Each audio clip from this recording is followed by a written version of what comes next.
பொதுப்பாதை ஆக்கிரமிப்பு. மக்கள் செய்ய வேண்டியது என்ன அப்படிங்கிறத பற்றி இன்றைக்கி நம்ம பார்க்க போகிறோம். எல்லாத்துக்கும் பொதுவான ஒரு வண்டிப்பாதையை ஆக்கிரமிச்சிருக்காங்க, ஒரு பொதுப்பாதை மக்கள் நடந்து போகிற ஒரு பாதையை ஆக்கிரமிச்சிருக்காங்க, ஒரு நீர் ஓடையை ஆக்கிரமிச்சிருக்காங்க. ஒரு தனி நபரோ இல்லை ஒரு நிறுவனமோ அதை ஆக்கிரமிச்சிருந்தால் அது பயங்கர சட்டவிரோதம். இன்றைக்கி அதை பற்றி நம்ம பார்க்க போகிறோம். ஒரு தனி நபரோ அல்லது ஒரு தனியார் நிறுவனமோ ஆக்கிரமிப்பு செய்தால் சட்டங்கள் சொல்வது என்ன அப்படின்றத பற்றி இன்றைக்கி நம்ம பார்க்க போகிறோம். இந்திய அரசியலமைப்பு சட்டம் 21/300A என்ன சொல்லுதுன்னு கேட்டிங்கன்னா, இந்தியாவை பொறுத்தளவில் ஒவ்வொருவருக்கும் சுதந்திரமாக செல்லும் உரிமை உள்ளது. பொது சாலை, நடபாதை என்பது மக்களின் சொத்து. தனிநபர் யாருக்கும் அதை கைப்பற்ற உரிமை இல்லைன்னு சட்டம் சொல்லுது. அடுத்த பாயிண்ட், இந்திய தண்டனை சட்டம் IPC பிரிவு 268 பொது தொந்தரவு. அடுத்த பாயிண்ட், பிரிவு 431 என்ன சொல்லுதுன்னா, பொது வழியில் தடைகள் ஏற்படுத்துதல் குற்றம் அப்படின்னு சொல்லுது. அடுத்த பாயிண்ட், பிரிவு 441 அஸ்பார் 447 நில ஆக்கிரமிப்பு குற்றவியல் அத்துமீறல்னு சொல்லுது சட்டம். அடுத்த பாயிண்ட், தமிழ்நாடு நில அபகரிப்பு தடுப்புச் சட்டம் 2007 TN ஆக்ட் 2/2008 என்ன சொல்லுதுன்னு கேட்டீங்கன்னா, பொது நிலம், சாலை, அரசு சொத்தை ஆக்கிரமித்தல், இதுக்கு சிறை தண்டனை விதிக்கலாம், ப்ளஸ் இல்லை அபதாரம் விதிக்கலாம்.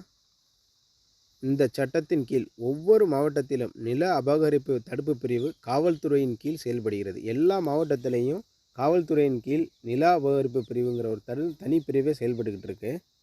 எல்லா மாவட்டத்திலையும் இந்த ஆஃபீஸ் இருக்கும். அடுத்து மாநகராட்சி ஊராட்சி சட்டங்கள் என்ன சொல்லுதுன்னு பார்ப்போம்.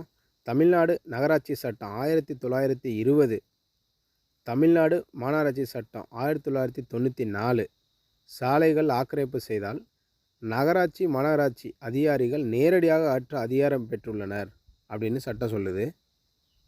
இப்போ நீதிமன்ற தீர்ப்புகள் என்னென்ன சொல்லியிருக்காங்கன்னு பார்ப்போம். மெட்ராஸ் ஹைகோர்ட் என்ன சொல்லியிருக்காங்கன்னா, 2018 WP நம்பர் 28152 2014 பொது வழியில் உள்ள எந்த ஆக்கிரமிப்பையும் உடனடியாக அகற்ற அதிகாரி நடவடிக்கை எடுக்க வேண்டும் என தெளிவான உத்தரவு கொடுத்துருக்காங்க நீதியரசர் அவர்கள். அடுத்து புகார் அளிக்கும் முறை, எங்கே புகார் அளிக்கிறது, எப்படி புகார் அளிக்கிறது, அந்த இதுக்கு என்னென்ன டாக்குமெண்ட்ஸ் தேவைப்படுது அப்படிங்கிறத பற்றி நம்ம பார்க்க போகிறோம். அந்த ஏரியா FMP ஒன்று எடுத்துக்கோங்க. அப்புறம் அந்த எந்த ஏரியாவில் ஆக்கிரமிச்சிருக்காங்களோ அந்த ஃபீல்டு FMP, கரெக்டாக அந்த லொக்கேஷன் அந்த FMP ஒன்று எடுத்துக்கோங்க, ஃபீல்டு FMP. அப்புறம் புகைப்படம் ஒன்று, வீடியோ ஆதாரமும் எடுத்துக்கோங்க. அடுத்து பார்த்தீங்கன்னா, புகார் அளிக்க வேண்டிய அதிகாரிகள் முதல்ல VO கிட்ட போங்க. அடுத்து காவல்துறை அதிகாரிகிட்ட போய் கொடுங்க. இங்கே எங்கெல்லாம் கொடுக்கறதுக்கான எவிடன்ஸ் நீங்கள் கரெக்ட் பண்ணி வச்சுக்கோங்க.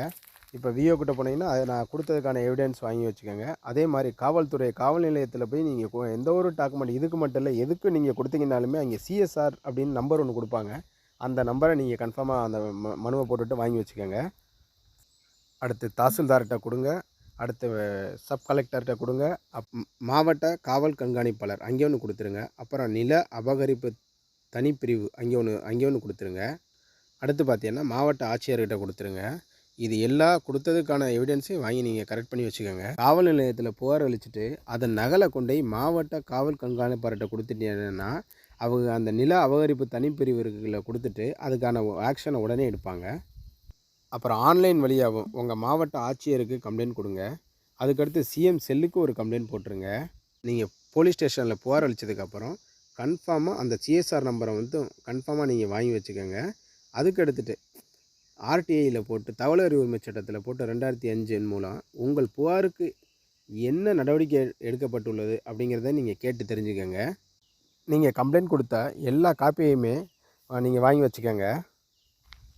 கொடுத்து எத்தனை மாதம் ஆயிடுச்சு, இன்னும் அவங்க எந்த நடவடிக்கையில் எடுக்கலை அப்படிங்கிற பட்சத்தில் நீங்கள் உயர்நீதிமன்றத்தில் போய் பொதுநல வழக்கு PIL தொடரலாம்.